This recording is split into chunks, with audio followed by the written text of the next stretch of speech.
উত্তর সাগর নামটা শুনলেই কেমন যেন একটা রহস্যের গন্ধ পাওয়া যায়, তাই না? ইতিহাস, প্রকৃতি।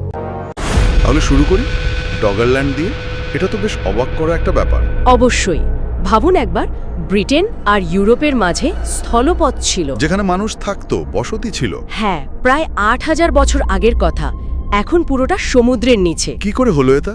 ব্রিটিশ রয়্যাল এয়ার ফোর্স বা RAF রাডারে কিছু অদ্ভুত জিনিস ধরা পড়ার ঘটনা বেশ আলোড়ন ফেলেছিল। রাডারে ধরা পড়েছিল? রাডারেও আবার অনেকে সরাসরি চোখে দেখার কথাও রিপোর্ট করেছিল।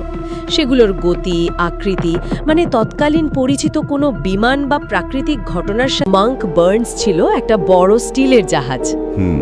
তো এর শেষ দিকের যাত্রাগুলোতে নাবিকরা নাকি অদ্ভুত সব অভিজ্ঞতার কথা বলতো। যেমন ধরুন, খালি ডেকে কারো হেঁটে